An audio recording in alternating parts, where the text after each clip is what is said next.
Bonjour, voici la correction des exercices sur les graphiques. Exercice numéro 27, page 133, Nicole a installé une cuve dans son jardin pour récupérer l'eau de pluie. Ce diagramme en bas représente la quantité d'eau de pluie récupérée chaque mois en une année. Ici, le terme diagramme en barre est employé. Dans la leçon, on a utilisé plutôt diagramme en bâton. On comprend que ça veut dire la même chose. Première question. Quelle quantité d'eau de pluie a été récupérée en juin?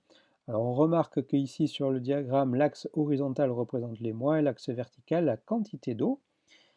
L'axe horizontal, on va regarder donc le mois de juin et on regarde de combien monte le bâton. Ici, on voit qu'on lit 1200 sur l'axe vertical, donc ici c'est 1200 litres. Question petit b. Quel mois Nicole a-t-elle récupéré 800 litres d'eau? On regarde 800 litres sur l'axe vertical. Et le mois qui monte jusqu'à 800 litres, c'est le mois de septembre. Question petit c. Nicole a besoin d'au moins 1500 litres d'eau par mois pour arroser son jardin. Au cours de quel mois l'eau de pluie a-t-elle suffi? Donc on va regarder 1500 litres sur l'axe vertical et tous les mois qui dépassent 1500 litres. Il y a ici avril, octobre et décembre. Question petit d. Quels sont les mois où moins de 500 litres d'eau ont été récupérés? Donc pareil, on regarde 500 litres d'eau et on voit tous ceux qui sont en dessous de 500 litres. On a février, mars et août. On pourrait se poser la question pour janvier, puisqu'il est pile à 500 litres. Est-ce qu'on le prend ou pas? À vous de voir, finalement, les deux sont justes. Question petite e, ranger les mois du plus pluvieux au moins pluvieux. Bon, voilà, on va regarder le plus grand, c'est le mois d'avril, et puis ensuite on a décembre, etc., jusqu'au plus petit. Avril, décembre, octobre, juin, novembre, septembre, mai, juillet, janvier, août, mars et enfin février. Et dernière question, quelle quantité d'eau Nicole a-t-elle récupérée tout au long de l'année? Là, il faut tout additionner. En janvier, nous avions 500, février, nous avions 200, etc. Donc plus 300, plus 1900, etc. Et on trouve 10 600 litres dans toute l'année. Exercice numéro 28. Le graphique ci-dessous décrit les variations de la hauteur de la mer dans le port de Fort-de-France en Martinique un matin de 0h à 12h. Donc nous pouvons remarquer sur le graphique ici l'axe horizontal où on a les heures qui vont de 0 jusqu'à 12 et sur l'axe vertical la hauteur en mètres qui va de 1 et non pas 0 jusqu'à 4 mètres. Première question, quelle hauteur d'eau représente l'écart entre deux lignes horizontales? Alors ici, les lignes horizontales, ce sont les petites lignes bleues. Pour savoir l'écart représenté, ici, on va compter le nombre d'écarts entre deux unités. Ici, par exemple, entre 1 et 2, il y a 1, 2, 3, 4, 5 écarts. Une unité partagée en 5, ça nous donne 0,2. Donc ici, l'écart représente 0,2 mètres. Vous pouvez vérifier en partant de 1, par exemple. 1, 1,2, 1,4, 1,6, 1,8, 2. Ensuite, deuxième question. Qu'indique la croix rouge? Donc repérez bien la croix rouge ici. On lit sur l'axe horizontal 3, sur l'axe vertical 2,4. Ça veut dire que à 3 heures, la hauteur d'eau était de 2,4 mètres. Quelle était la hauteur d'eau à 8 heures? Donc là, on va regarder 8 heures. On monte jusqu'à la courbe et on lit sur l'axe vertical 3,4. Donc à 8 heures, la hauteur d'eau était de 3,4 mètres. Pareil à 9 heures, on regarde 9 heures sur l'axe horizontal, on monte jusqu'à la courbe et on lit ici 3,8 mètres sur l'axe vertical. À 9 heures, la hauteur était de 3,8 mètres. Question petit c, quand la hauteur d'eau était-elle de 2 mètres? Là, on va regarder 2 mètres sur l'axe vertical et on regarde quand est-ce que on trouve 2 mètres sur la courbe. Et on a deux endroits ici, à 4 heures et à 6 heures, où la hauteur d'eau était de 2 mètres. Question petit 3. Le voilier de Julien ne peut sortir du port que si la hauteur d'eau dépasse 3,40 mètres. Quelles sont les tranches horaires de départ possibles? Alors 3,40, on l'a déjà repéré en fait sur le graphique, c'est la même chose que 3,4 mètres. Quand est-ce que la courbe est au-dessus de 3,4 mètres? Alors pour se repérer, on a ici donc 1 heure et 8 heures, c'est-à-dire qu'ici on voit que la courbe est au-dessus du trait vert entre 0 et 1 heure et aussi entre 8 heures et 12 heures. Question petit b, Julien décide de sortir lorsque la hauteur d'eau est maximale. Quelle est cette hauteur maximale et à quelle heure part-il? Alors, on repère le point le plus haut ici. La hauteur, c'est 4 mètres sur l'axe vertical et sur l'axe horizontal, on lit 10h30. Et enfin, dernière question, de quel écart maximum varie la hauteur d'eau dans ce port entre 0 heure et 12 heures? Alors ici, le point minimum, c'est 1,8 mètres et le point maximum, on l'a vu tout à l'heure, c'était 4 mètres. Donc la hauteur varie entre 1,8 et 4 mètres, c'est-à-dire de 2,2 mètres. Exercice numéro 29. Dans de nombreuses communes, les papiers sont collectés grâce au tri sélectif. Voici la répartition des papiers jetés par les ménages. On a ici un diagramme circulaire, on peut dire aussi diagramme en camembert, avec toutes les couleurs qui sont représentées, en jaune la publicité, en violet le courrier, etc. Et même des pourcentages qui sont marqués sur chaque tranche. Question petit a, recopier et compléter la phrase. 9,5% des papiers jetés par les ménages sont, ici 9,5 c'est en violet, ce sont les courriers. Question petit b, quel est le pourcentage de la catégorie presse? La presse c'est en rose ici, on lit 34,7%. Calculer le pourcentage de la catégorie publicité. Alors il manque le pourcentage de la catégorie publicité en jaune ici, mais on a tous les autres. Et on sait que le total de tous les pourcentages doit nous donner 100%.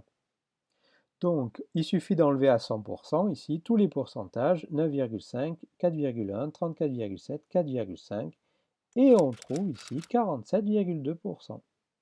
Alors moi, j'ai écrit avec des parenthèses, hein. Vous pouvez faire bien sûr les calculs autrement.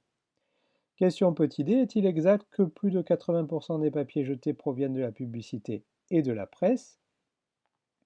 Alors, pour ça, il faut calculer donc le total de la publicité plus la presse. Ça nous donne donc 47,2% plus 34,7%. On trouve 81,9%, donc c'est bien vrai, plus de 80%. Question petit e, on a collecté environ 2,3 millions de tonnes de papier en France en 2009. Est-il exact qu'une masse de près de 1 milliard de kilogrammes de papier provenant de la publicité a été collectée? Alors ici, c'est assez compliqué parce qu'il y a plusieurs choses dans cette question. Il y a à la fois des pourcentages de quelque chose et il y a aussi des millions, des milliards et il y a aussi des conversions de tonnes et de kilogrammes. Alors allons-y. Prenons ici la publicité. On a dit que c'était 47,2% et il y avait un total de 2,3 millions de tonnes de papier, donc ça veut dire que c'est 47,2% de 3,2 millions.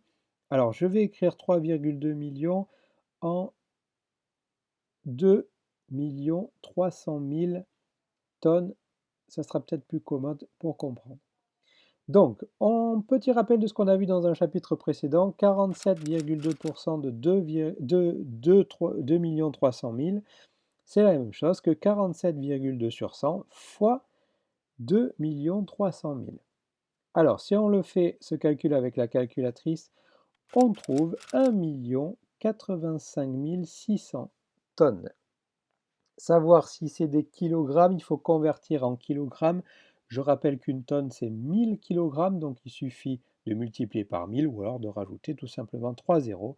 Et donc, ça nous donne ici 1 milliard 85 600 000 kilogrammes, donc c'est bien plus que 1 milliard, c'est vrai. Ensuite, exercice numéro 59. Ce diagramme représente le nombre de visiteurs présents dans 4 salles d'un musée de peinture. On a le nom de la salle sur l'axe horizontal et le nombre de visiteurs sur l'axe vertical. On vous dit la chose suivante, il y a moins de visiteurs dans la salle Braque que dans la salle Dali, mais plus que dans la salle Arditi. Donc ça, si on relit bien la phrase, ça veut dire que dans la salle Arditi, il y a le moins de visiteurs, puis dans la salle Braque, puis dans la salle Dali, c'est là où il y en aura le plus. Ensuite, dans la salle Cézanne, qu'il y a le moins de visiteurs. Ah, donc la salle Cézanne, il y a encore moins de visiteurs que tout à l'heure on a dit dans la salle Arditi. Eh ben, on va pouvoir commencer par placer la salle Cézanne sur le plus petit bâton. Ensuite, on a dit que c'était la salle Arditi, puis la salle Braque et enfin la salle Cézanne.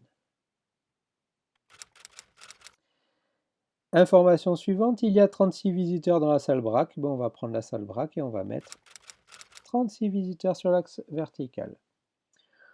Alors, pour trouver ici les autres salles avec le nombre de visiteurs, on va compter ici le nombre d'écarts. Alors, comptons les petites lignes bleues. Ici, il y en a 1, 2, 3, 4, 5, 6, 7, 8, 9, en partant de 0 jusqu'à 36. Donc, si on partage 36 en 9, ça nous donne 4. Donc, ça veut dire que chaque petite ligne bleue représente 4 visiteurs. Alors, allons-y donc pour la salle Cézanne. Il y a donc, si on part de 0, on va faire 4, 8, 12, 12 visiteurs pour la salle Cézanne. Ensuite, de 12, on passe pour la salle Arditi. 12, 14, 16, 12, 16, 20, 24 pour la salle Arditi. Et enfin, pour la salle Dali, on part de 36, 40, 44 et 48, enfin pour la salle Dali. Voilà notre diagramme. Ensuite, exercice 31. Le diagramme ci-dessous représente la taille des bébés nés pendant une semaine dans une maternité. On a sur l'axe horizontal la taille en centimètres et le nombre de bébés sur l'axe vertical. Présenter ces données dans un tableau à 2 lignes. Alors, donc sur la première ligne, on va mettre la ligne horizontale, toujours la ligne horizontale du graphique, donc la taille en centimètres. Et sur l'axe vertical, sur la deuxième ligne, on va mettre l'axe vertical, le nombre de bébés. On aurait pu marquer aussi effectif. Alors, sur la taille, on lit sur l'axe vertical qui a marqué donc 45, 46, 47, 48, 49, 50, 51, 52 et 53. On lit ici pour 45 cm, le bâton monte jusqu'à 1. Pour 46, il ne monte pas, donc c'est 0. Pour 47, il monte jusqu'à 3. 48 jusqu'à 2. 49 jusqu'à 5. 50, il monte jusqu'à 3. 51 jusqu'à 1. 52 jusqu'à 2. 53 jusqu'à 1. On peut rajouter aussi une case totale pour répondre à la question petit b. Combien de bébés sont nés pendant cette semaine? On va marquer directement dans le tableau. On additionne tout. 1 plus 0 plus 3 plus 2 plus 5, etc. Et ça nous donne 18. Exercice numéro 32. Ce diagramme représente la répartition de la population mondiale par continent en 2012. Nous avons ici un diagramme circulaire. On peut voir que nous avons des continents et des nombres ici qui représentent la population en millions d'habitants. On vous demande de présenter ces données dans un tableau à 2 colonnes. Donc allons-y pour le tableau où on va marquer sur une colonne les continents et sur l'autre colonne la population. Alors pour simplifier les nombres, j'ai marqué directement en millions. On vous demande aussi de les ranger du plus peuplé au moins peuplé. Donc le plus peuplé, c'est ici en jaune l'Asie. Ensuite l'Afrique, ensuite l'Amérique, ensuite l'Europe, puis l'Océanie. Et pour les nombres, on a 4351 et c'est en millions, 1075, 946, 599 et 36. Exercice numéro 33 pour terminer. Le tableau et le diagramme ci-dessous présentent les réponses d'un groupe de personnes à la question: combien de vélos avez-vous dans votre famille? Il manque des informations. On peut lire sur le tableau le nombre de vélos sur la première ligne et le nombre de réponses sur la deuxième ligne. Recopier le tableau et le diagramme. Indiquer les légendes sur les axes du diagramme. Alors, sur l'axe horizontal, ça correspond à la première ligne du tableau, c'est-à-dire le nombre de vélos. Et l'axe vertical, le nombre de réponses, c'est la deuxième ligne du tableau.